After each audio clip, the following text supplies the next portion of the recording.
Alderman Stone.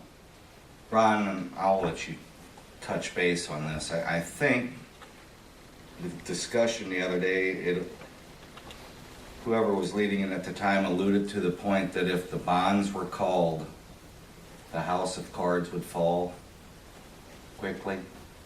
People would file liens and then, I'm not sure. I don't- well, I guess my question is the mayor's scenario plausible, or does calling the bonds, that's the end, Well, when you put the bonding company on notice, okay, right? then the first thing they're gonna do is contact the contractor and say, what the heck's going on here? You know, we guaranteed this Right. amount to get this job done, to pay all the materials, do all this stuff. Why isn't it done? And they're gonna seek answers from him. Right. They're gonna try to work out a scenario with him to get the project done, to get everybody paid. So I mean, there's some due diligence on their part, for them to figure out what's going on this project. And it's gonna be at both sides of the coin. They'll come in and ask us, you know, how's progress been, blah, blah, you know, has this been done? Was there any problems that you know of with, you know, getting work done, that sort of stuff. They'll go to the contractor and say, you know, why are we here? You know, open your books up, let's see what's going on here. And they'll have to make a decision at that time, you know, is this worth saving to try to let the contractor try to work his way out of this? Or is this a lost cause, and do we just belly up to the bar and pay what needs to be done? Because under the payment bond, they have to pay the suppliers, anybody who's owed money for work already in place.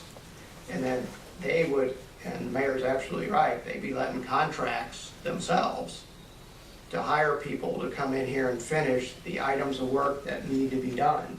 Whether that's a general or whether that's a number of subs, that's up to them. One follow-up, if I may, Mayor.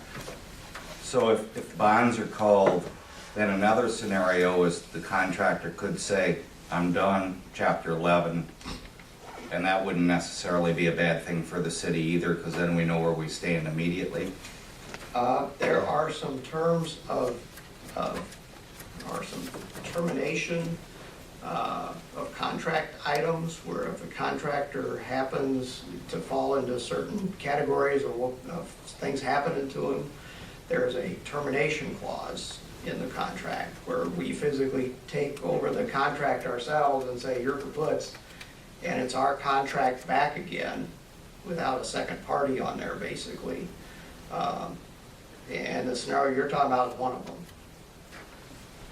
It's a termination clause. Okay. And there's about 9 items of termination that's on there. Honestly, non-payment to subs or material suppliers are one of them because you got a bond for that.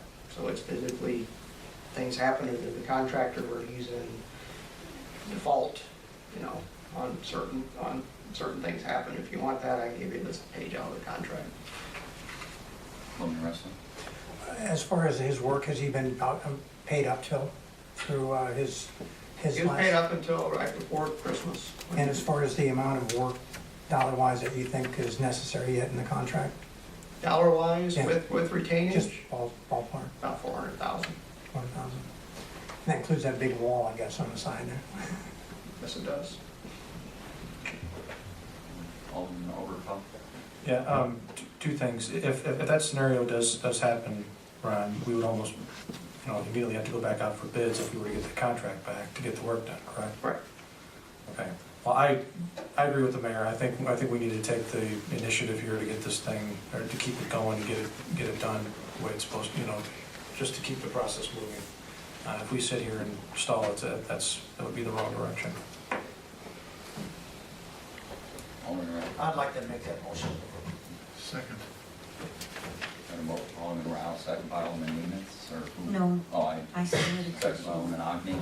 Discussion What motion are we making? Yeah. to go ahead and direct Mr. Williams, along with assistance from Mr. Hudzik and or Tom Adams as needed, to start the process to call the bonds, or the three bonds being, actually, we'd only be calling two of them, correct? The performance bond and the payment bond. material bond.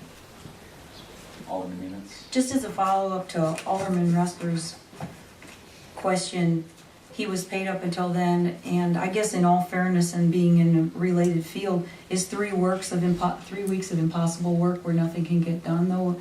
Is that when you're dealing with large amounts and you're dealing with a lot of work, is that enough to put you in this kind of a bind? No, because It's more than that. well, because I can tell you what, I mean, Upchurch gave me their printout for what they're in arrears, that's since August. Okay, That's a long I thought term. your answer to him was a little bit different. That's a was little bit different than long-term, issue there. I mean, you're robbing Peter to pay Paul. Yeah, he gave me all the certified payrolls, that. Okay, Columbia Quarry called right before Christmas. Said, hey, he's in arrears for over $100,000 to us. And I said, no, I didn't. First I heard of it. I said, and he wanted a copy of the payment and material bond, which we gave him. Said, okay, we do have a bond.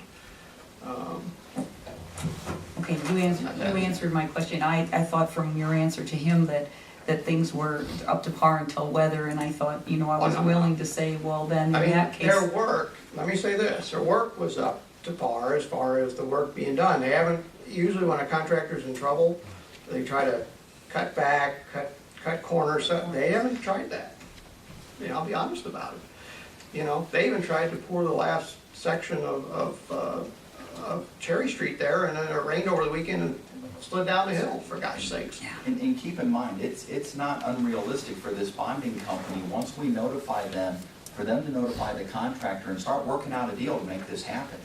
It's not unheard of for them to work with the contractor to say, okay, what do we have to do so we don't have to quote unquote officially call this bond and work out a deal with the contractor to make good on all this. I mean, they're basically at that point acting like a bank that has a loan sitting there that they want the contractor to make good on. So they're gonna do whatever they can to work with him. And furthermore, I think if we don't call this, to have all these other subs spending time, effort to do basically what we can do in one fell swoop isn't fair to all the material suppliers as well, because I think it would be cleaner and better for everybody involved to just attack it once.